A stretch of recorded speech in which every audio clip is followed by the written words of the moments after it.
The search is ongoing, but Mollie's family tells me they are hopeful the University of Iowa student is out there somewhere. She disappeared Wednesday night while she was dog sitting. She was last seen wearing jogging clothes, gym shorts, a sports bra, and tennis shoes.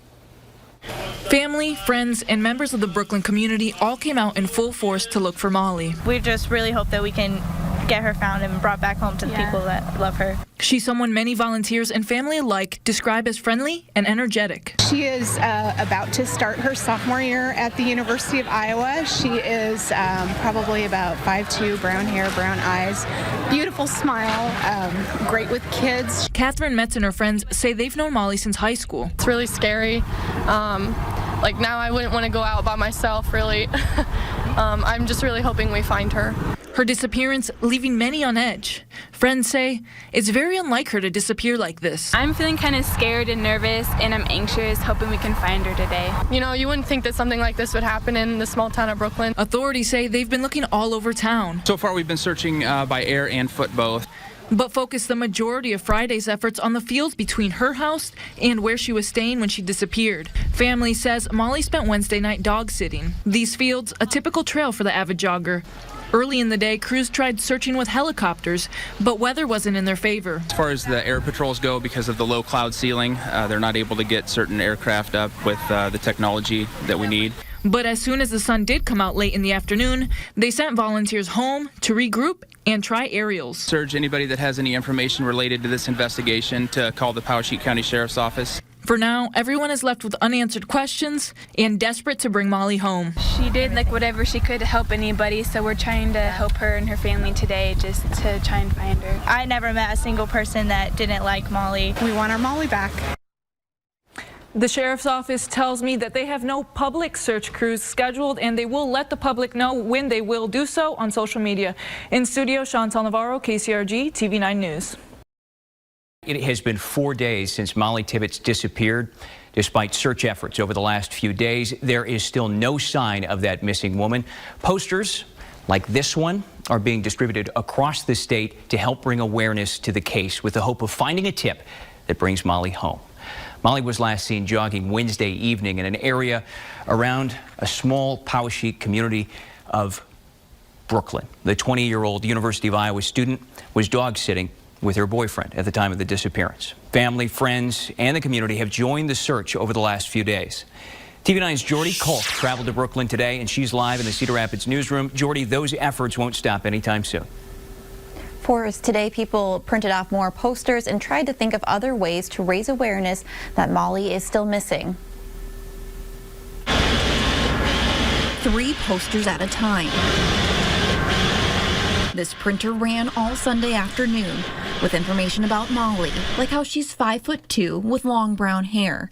Also, others will know what to search for. We're trying to get the word out. We want Mollie home safe. Carla Kriegel volunteers in the next room over. She's making cards with similar information about Mollie. My daughter was going to put them in the pay envelopes. She works at a business, a local business, also a restaurant, and we thought we'd get these around to a lot of the different restaurants. Raising awareness as authorities continue their search. On Sunday, sheriff's deputies and DCI agents met at the Brooklyn Fire Station to talk about the investigation.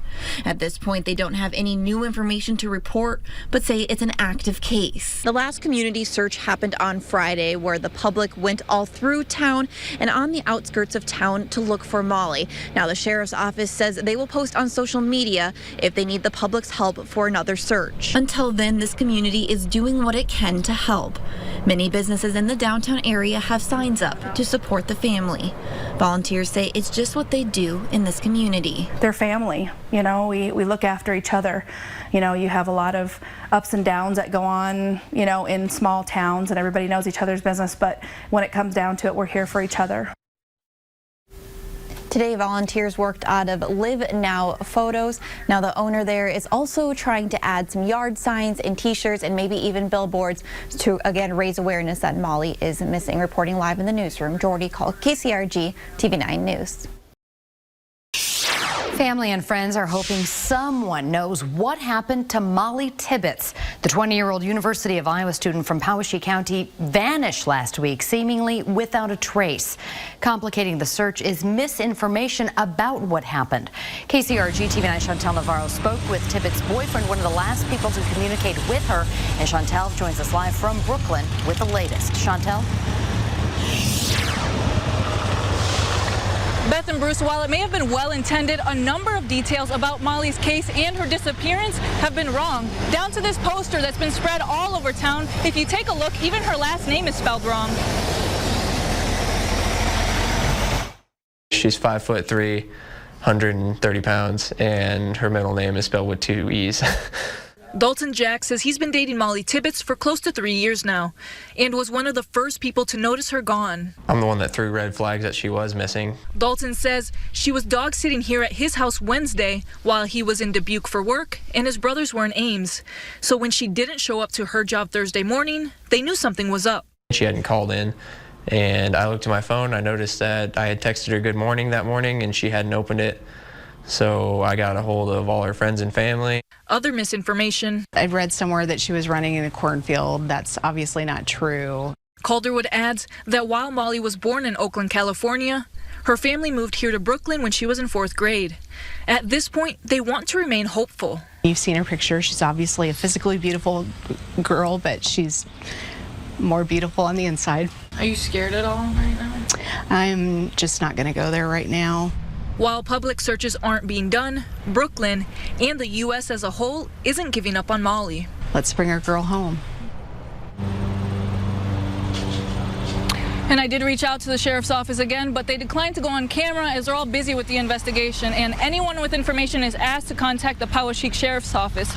In Brooklyn, Chantel Navarro, KCRG, TV9 News. TV9's Josh Einblum continues our team coverage now. He spoke with a former FBI agent about this case today. Josh? Bruce, I spoke to an analyst. His name is Brad Garrett, and he tells me at one point that what the FBI is doing right now is trying to prioritize leads, and that involves trying to figure out which of those leads have the greatest potential of solving the case. But the challenge faced by federal investigators is digging to find out what information is relevant to the search and which is not. What do you think it is that the FBI is bringing to the table in this sort of search effort? Well, the FBI bring a number of things to the table. They bring obviously manpower, technology, and expertise. I mean, one of the big disadvantages of rural communities in the United States is they just don't have the experience, the manpower, or the money. And it's fairly common, particularly in remote or rural parts of the United States, to get the FBI involved early because of all of their expertise and equipment. This is a situation right now where we don't have a lot of information. What do you believe the FBI is doing to try to bring more information to light in this search? You look at the following. Did somebody disappear at their own hands? In other words, they just left. Or did they harm themselves and haven't been found? Did someone they know harm them, abduct them, etc., or did a stranger do it, which statistically is not high, but it could be the case. So what you're going to do is take all of the information that you can pull together from cell phones, social media, boyfriends, friends and associates, family members, to see if there are any pieces of information of someone that's touched her life, either recently or from the past, that hadn't been in her life before.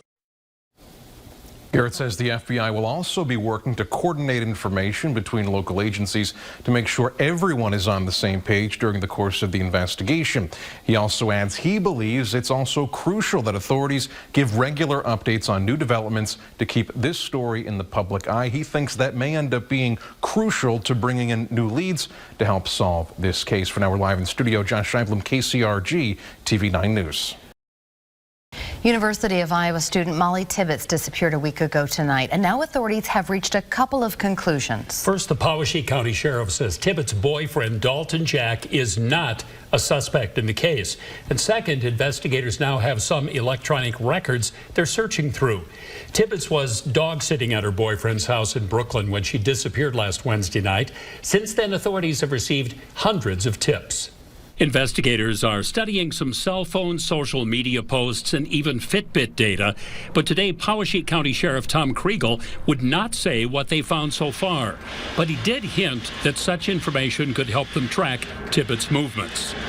Well, I'm not a computer guy, but I understand that Fitbit must sync with the cell phones that they wear, and in that case, it somehow does track the runners. Kriegel says the FBI and Iowa DCI requested the electronic information. The sheriff also referred to a Snapchat post from Tibbetts to her boyfriend, Dalton Jack. Jack said earlier he did not look at the photo until 10 o'clock last Wednesday night, the night she disappeared. Jack also said he was in Dubuque when Tibbetts vanished. We've confirmed that he's not a suspect. Do you think that she could have been picked up by someone that she knew? Well, anything's possible. We don't know. The sheriff also says investigators have looked at every surveillance camera in Brooklyn, both home and businesses. He did not say if those cameras have provided any useful information. Here's the timeline of what we know about Mollie's whereabouts and the search for her. Last Wednesday, she was dog sitting at the home in Brooklyn where her boyfriend and her boyfriend's brother live. Thursday, her boyfriend alerted authorities that Mollie had disappeared. He is not a suspect. Now, Friday, people joined Poweshiek County Sheriff's Department to search the fields between her house and where she was dog sitting. They searched the ground on foot and from the sky by helicopter. Saturday, investigators called off the public search. Sunday, sheriff's deputies and the State Criminal Investigative Unit, DCI, met at the Brooklyn Fire Station for hours to discuss the investigation. By Monday, news of Mollie's disappearance had spread far beyond Iowa, and Mollie's aunt and boyfriend told TV9 there was misinformation in the case, including misspellings on posters and that she was running in a cornfield when she disappeared. Tuesday, authorities said they are not ruling out that this was an abduction. FBI agents also joined in the investigation. And as you heard Wednesday, authorities told TV9 they've received information from her Fitbit after issuing a search warrant. Investigators have not shared what they found, if anything substantive. Now, this all has been a shock to the tiny town of Brooklyn. Just 1,400 people live there. The case is now in the national spotlight as the search for Mollie enters its second week. So I was staying in Dubuque since Tuesday for work. One of her coworkers called me and said that she hadn't come to work that day and she hadn't called in. And I looked at my phone, I noticed that I had texted her good morning that morning and she hadn't opened it. The officers don't know if she went missing when she was jogging or the next morning.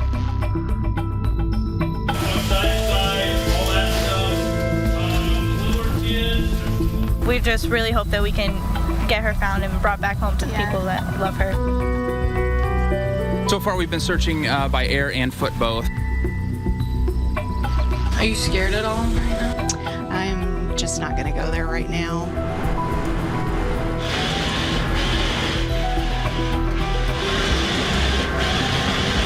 We're a close-knit community, and I can't even imagine this happening to one of my kids. You know, we love Mollie. It's their family. The FBI bring a number of things to the table. They bring obviously manpower, technology, and expertise. It doesn't appear to be completely obvious as to what has happened to Mollie. You know, you look at the following. Did somebody disappear at their own hand? Or did they harm themselves? Did someone they know harm them, abduct them, etc.?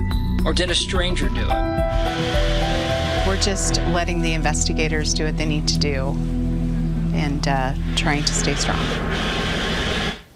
We want to show you Mollie's picture again. She is 20 years old, 5'2", with brown hair, brown eyes. If you have any information in the case, please call 641-623-5679. 9 days. That's how long it's been since anyone's seen or heard from Mollie Tibbetts. And investigators say they're not changing their intensity in the search for her. 20-year-old Mollie Tibbetts, a University of Iowa student, disappeared on July 18th. That day, she'd gone out for a run and was dog-sitting for her boyfriend in Brooklyn, Iowa. The investigation into Tibbetts' disappearance has included searching areas of Brooklyn, including farm fields and farm buildings beyond Brooklyn. Authorities say Tibbetts' boyfriend and brothers are not suspects. The Division of Criminal Investigation and the FBI say they have been trying to track her digital footprint, looking at information from her cell phone and her Fitbit. KCRG TV9 Chantel Navarro joins us live from Brooklyn tonight. And Chantel, will the weekend impact law enforcement's search? Beth, investigators tell me that they're treating today as if it's still day one and that they're not scaling back efforts whatsoever this weekend. On the contrary, more law enforcement arrived just today. The Iowa Division of Criminal Investigation says they did more neighborhood sweeps, searched more rural parts of Poweshiek County, and have interviewed more than 100 people just today. The DCI tells me as long as people keep sending tips, they're going to keep working. Authorities say they continue to get hundreds of new and different leads every day. As the leads come in, we're going to run them out. So and I anticipate we will get more leads, and so we anticipate working through the weekend, and we'll do whatever we can to track her down and locate her. The DCI does insist they believe it's not a recovery mission and that they do believe while the disappearance is suspicious, she's out here somewhere still alive. And authorities also point out that they have no person of interest at this time that they could share publicly, but they do want to encourage people to keep sending tips to the Poweshiek County Sheriff's Office tip line. In Brooklyn, Chantel Navarro, KCRG, TV9 News. Authorities continue to search for 20-year-old Mollie Tibbetts. She disappeared from Brooklyn in Poweshiek County nearly 2 weeks ago, and the search has gained national attention while friends and family wait for answers. KCRG TV9 Chantel Navarro joins us with the latest. Chantel? Beth, Mollie's brother told our coverage partners at KCCI in Des Moines that investigators found evidence she was using her laptop to do homework Wednesday night. That links yet another point to the timeline that she did return home from her jog before disappearing. Her boyfriend said she Snapchatted him a picture of herself indoors that night as well. Now Mollie's dad is asking anyone with even the slightest clue of something they might think could help to contact authorities. It doesn't matter what we're going through. We just need people to think there's somebody knows something and they don't even know it's important. Can get Mollie back. We just have to have somebody call. Investigators say they're confident in Mollie's digital footprint using her Fitbit data and social media too. I spoke with a security engineer about what type of things they might be able to find from using that information, and he told me why the cell phone is crucial to be able to access this. I'll have that tonight at 6. Live in studio, Chantel Navarro, KCRG, TV9 News. It is our greatest hope that if someone has her, that they would just release her and claim that money that we have raised for her freedom. $172,000. That's how much money the family of 20-year-old Mollie Tibbetts is offering to help find her. They said it could be a reward for a tip or a ransom payment for an abductor. During that news conference, investigators were actually out searching a rural area in Poweshiek County. The homeowner confirmed to TV9 that search is connected to Tibbetts' case. A TV9 crew came across the search happening near the Lincoln Wildlife Area that's just off Highway 21 between Deep River and Guernsey. KCRG TV9 Chantel Navarro joins us live from Brooklyn. And Chantel, this isn't the first time investigators have looked in that area. No, the homeowner tells me that authorities have already searched his place several times last week when they first interviewed him about Mollie. But investigators wouldn't say what exactly they were looking for or if they found any evidence that Mollie's been there. And the search comes the same day as Mollie's family announced a reward or ransom fund. The Bring Mollie Tibbetts Home Fund is set up at the First State Bank in Brooklyn. They say that money can pay a reward for a tip or pay Mollie's potential abductors. A sign the family firmly believes Mollie's still alive. Mollie isn't all that more different than your daughters or your sisters or your girlfriend. She's just a wonderful, normal, terrific person, and we all can identify with that. So let's bring her home. The fundraiser is now at more than $172,000 and is still accepting donations. And authorities will be holding a press conference tomorrow morning at 9:30 where they'll be saying if they have any updates on the investigation so far. And you can watch that on our KCRG Facebook page. In Brooklyn, Chantal Navarro, KCRG, TV9 News. Investigators, the Brooklyn community, and really the entire country are still waiting for word on Mollie Tibbetts. The University of Iowa student disappeared almost 3 weeks ago, and authorities continue searching for answers in that case. Anyone with information that could help investigators can call this tip line number, 1-800-452-1111. Today, TV9's Chantal Navarro spoke with Mollie Tibbetts' father and her boyfriend and joins us now. And Chantal, her dad says he believes somebody is holding her against her will. Yes, but he wants to make it clear that it's not due to anything law enforcement has hinted at. He does point out there was no sign of foul play or disturbance at the home she was staying at. So naturally, his mind is coming to any conclusion possible. A lot of what I think is what, a distraught father with too much time and too much imagination. But I don't think anyone set out to harm Mollie. Rob Tibbetts says he still remains optimistic that his daughter's disappearance will end on a happy note. I think there is genuinely a logical way home for Mollie. I really do. And whoever does have her is confused at this point as the investigation has escalated to a national level. Doesn't mean to harm Mollie, but doesn't know how to end this situation, doesn't know how to extricate themselves from this, is fearful of the consequences. Mollie's boyfriend Dalton Jack says he's trying to stay busy and leave the work to the authorities. Thinking about her, it's not about me. My feelings don't matter. It's all about her. And even if there's another scenario, like someone's out there that knows what happened, Rob says it's only a matter of time. It's a little town. We're all from Iowa. We all know what a small town is like. Someone knows exactly what happened, and they just haven't come forward. Dalton says he misses his best friend. Just miss talking to her pretty much. She's, the one person in the world that I told everything to. And both hope they can all look back on this and laugh after she's finally brought home safe and sound. She's going to have to drive the car around with all of those magnetic stickers all over it and wear the t-shirts and pull all of the store signs out of every store in Iowa as her punishment. Well, I love you and I miss you, and everybody wants you to come home, including me, especially me. So far, the Bring Mollie Tibbetts Home Fund has generated over $300,000 and brought in more than 600 tips to authorities. Live in studio, Chantal Navarro, KCRG, TV9 News.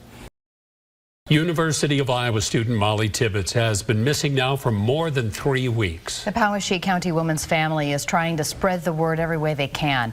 KCRG TV9 Chantal Navarro spoke with Mollie's family at the state fair. And Chantal, they're hoping to bring more attention to this case. That's right. Mollie's smiling face is now seen on pamphlets, billboards, and stickers across the country. But her family came here to the state fair, hoping that one of the thousands of people visiting have seen her. Help us find Mollie. There you go. Rob Tibbetts says he remains hopeful that someone will help him track down his daughter. There'll be hundreds of thousands of Iowans here in the next 10 days, if not millions. Mollie's boyfriend Dalton Jack joined the trip to the fair, a trip usually meant for happier times, filled with determination more than anything. Raise awareness, people that may not have seen it. It's a huge foot traffic area, so it's easy to hit a lot of people at one time. Just trying to drive information back to the authorities. But the rides and food do remind him of a day he and Mollie walked these same grounds. Not really into it either, just because she's not like a big games or rides kind of person. She enjoys it. Though she did enjoy one Iowa staple.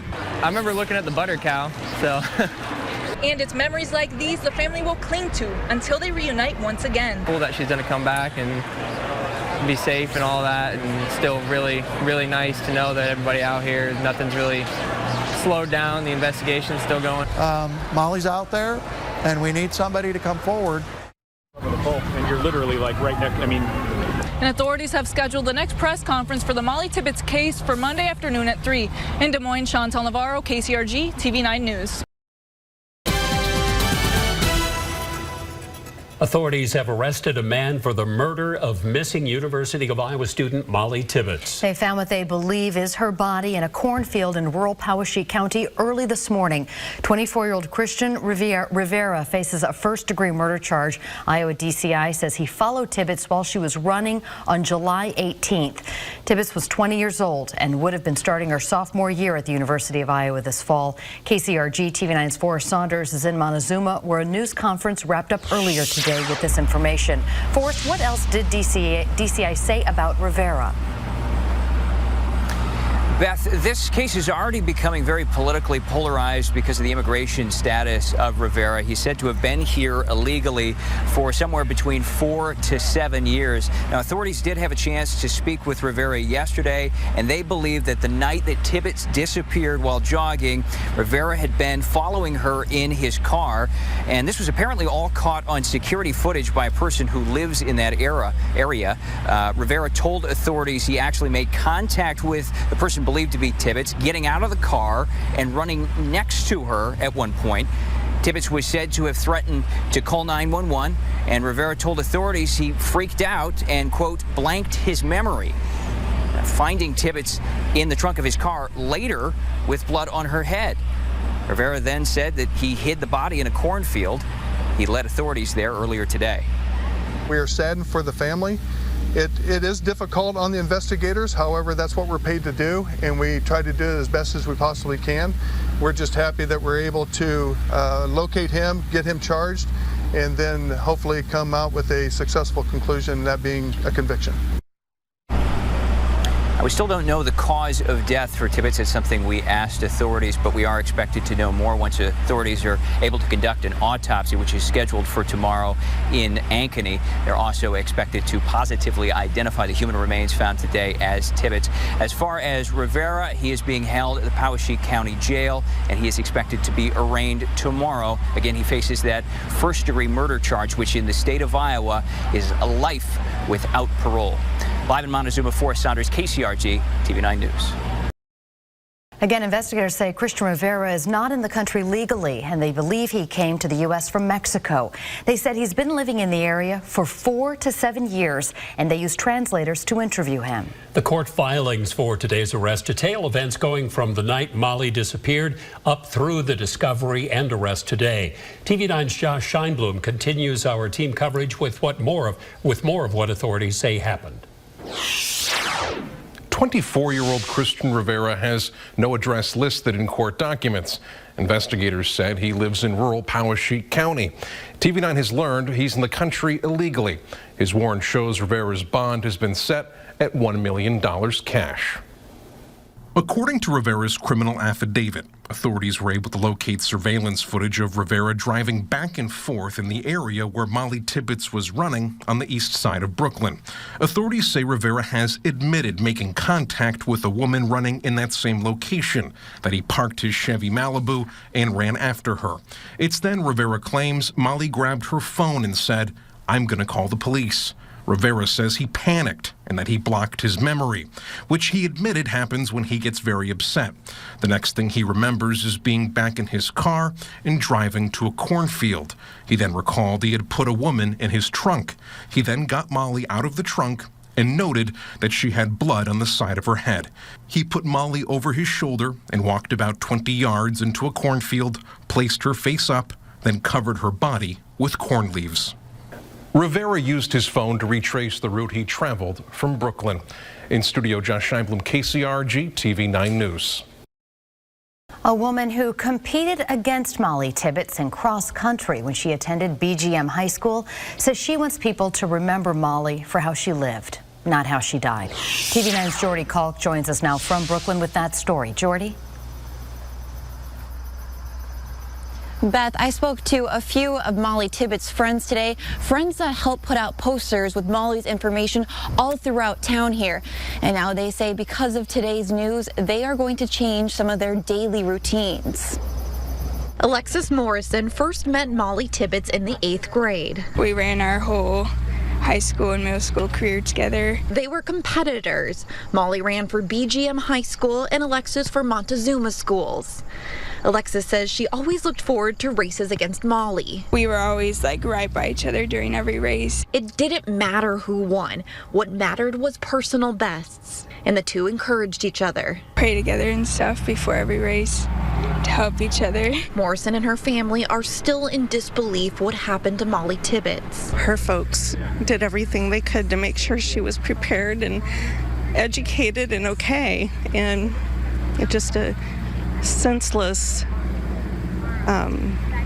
act that was done to her. He might have taken her away from us for, future celebrations, but he'll never take that smile away. The family says they'll focus on their memories with Mollie. She's just a beautiful girl. But the lifelong runner says this situation has changed her routines.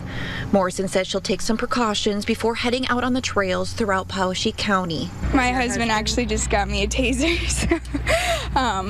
because I'm training for half marathon, and it's really scary just to go out there. Now, today authorities said that Mollie never had any issues before when she went on her runs, which is quite often around here in Brooklyn. Authorities do recommend, though, that it is always safer to run in pairs if possible. Reporting live in Brooklyn, Jordy Call, KCRG, TV9 News.